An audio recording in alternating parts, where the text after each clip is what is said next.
And thank you so much for joining us here on Brown on Black. Welcome back to the show. We are so very excited that you are still with us and ready to continue our fabulous discussion. I'm Luana Nelson-Brown, host of the show, and joining me inside the studio today is Teresa Hobson, my co-host for today. Welcome back from the commercial break. Hello. So as we left, Teresa, we were talking, our topic today, if you're just joining us, is single parenting. We're talking about the joys, the pain, the good times, the bad times, the myths, Yes. and the things that people don't really know unless they've experienced it, right? Absolutely. Absolutely. And Teresa is, this is her passion, which is why I asked her to join me today and give this discussion. And she has excellent solutions, which is what we're about on Brown on Black, is solutions can come from anywhere, can come from anybody. So when we left, we were talking about how single parenting affects our children. And not only because we do tend to focus on black males, but also our daughters. You know, growing up without a male in the household. And then when they grow up, now you have, fatherless boys and fatherless girls trying to get together and do the dating thing. So what is your opinion on that? Well, I look at my daughter, she's 12. Oh, boy. So, yeah, oh boy.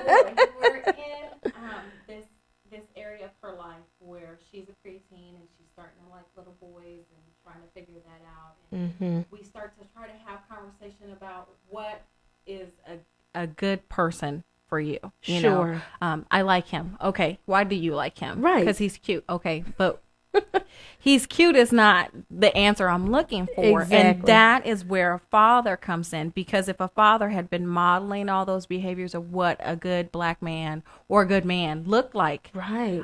showing her those things, then she knows what she's looking for. Exactly. One of the things that I had a conversation with a young black male that I work with. Dre Harris is awesome. He's one of our Okay. boxers as well for Oh, Lifeline sure. Youth Foundation. And he has a very young daughter, and we were talking about him spending time with her. And I said, you really need to spend as much time with her as you possibly can. And I Absolutely. said, because you know what happens. And he said, absolutely. I know if she doesn't have a father, she'll go out looking for one when she gets old enough. That's exactly And, right. whatever I've modeled as what the father is what she'll look for, whether unconsciously that's what she'll seek out. So, if there's an absent parent, then she'll be in a relationship with someone that tends to be absent, tends to Right. be distracted, tends to not to distance themselves. Exactly.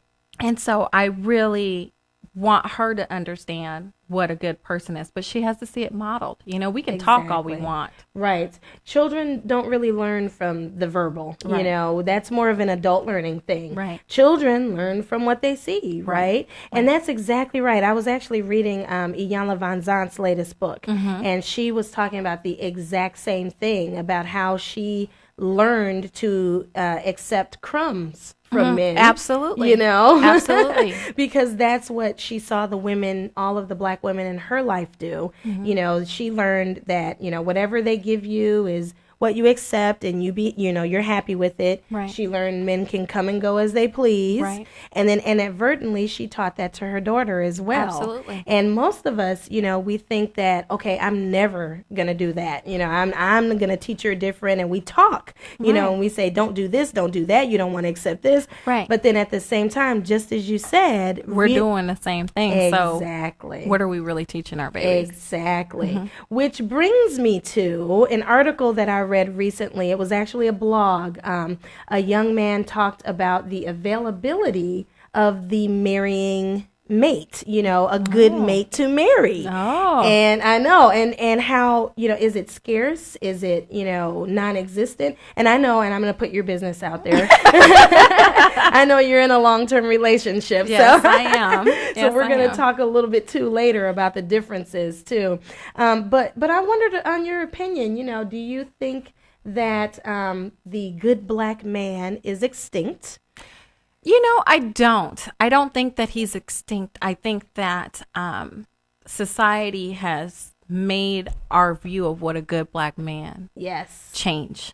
Yes.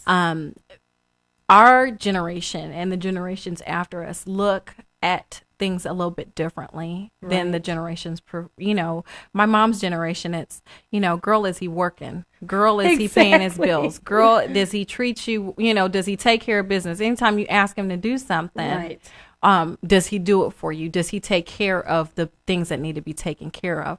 Whereas our generation, I'm not sure exactly where we got our ideas from. I'm convinced it's a combination of videos and movies and those sorts of things, but we have lost sight about what real love is. And real love is not this, just he's made me fall over, that's a great part of it, but that's like the first honeymoon period. Okay. Exactly. And you have to get through the honeymoon period to get through the nitty gritty. Exactly. I have a beautiful mother and a beautiful stepdad that have been married for 20 some odd years. Okay. And you get past that. That's right. Oh, he's so beautiful and everything he does is so perfect. And our generations tend not to get to that point. That's we true. get to 5-7 years and then we're done because we don't the thrill is gone. Exactly. And so we model that behavior for our kids. So they think that it's supposed to be always easy and it's supposed to be always fun, and it's not. Relationships are hard work. Just like parenting is hard work. It's hard work. Absolutely. And I'm so glad that you said that, because I do think that we have that myth. And I think it has come about, through technology, through movies, through music even, that we think you're supposed to have that pitter patter every day. It's supposed to be walking on roses, and then when it gets to the point where you're walking on eggshells, right, which inevitably it will, absolutely, because you're right. Even marriage is hard work, relationships are hard work, right. And I think that that's something in our community. I think you're right that we can, work on a little bit more, absolutely, because it definitely takes some work, and it takes support too. It definitely does take support, and I think it takes the wiser older generation to school us. I credit my mom for the wonderful relationship I have right now, because my generation, I found a lot of our women have come from single parent homes, have come from that fractured family where mom was taking care of business and going out and bringing home the bacon and cooking it in a frying pan and taking care of all the business all by herself, and she don't need no man and da-da-da-da, And so then you get this person that might be an extremely great black man. Right. And you don't know what to do with him. That's true. Okay. And everybody needs to have a role in a relationship. Everybody has to have work in a relationship, and a man needs to feel like he's needed and loved and those sorts of things. But if you taking, I don't need you for anything, I can take care of all this by myself. Exactly. Then what's he going to do? What is he going to do? Exactly. And I think a lot of our men feel that way sometimes, because we have been taught that, and like you, my parents were married for 40 plus years until death. And so I did see, the ups and the downs and what it takes. However, I think you're absolutely right. We are still, as women, taught, look, you're strong, you're independent, get your education. In fact, I read an article that said that black women tend to feel like they're supposed to arrive and then have the relationship, as opposed to Caucasian women who are taught that arriving means with a relationship. Right. And I think that that's, to a certain degree, that's true. Right. But what they don't tell us is that once you arrive, now... Where everybody at? Exactly. Where you at? Excuse me. Right. I've got everything. I got my checklist done. Exactly. Where's he at? He's supposed to appear. Number 15. Right. On my list. On the checklist. And so I believe that we are going to a break now as well. So we're going to pick up right there when we come back from that break. I'll also give you viewers, if you're watching out there, the call-in number when we get back. We're talking about single parenting here on Brown on Black. I'm Luana Nelson-Brown with Teresa Hobson. We'll be back in a minute.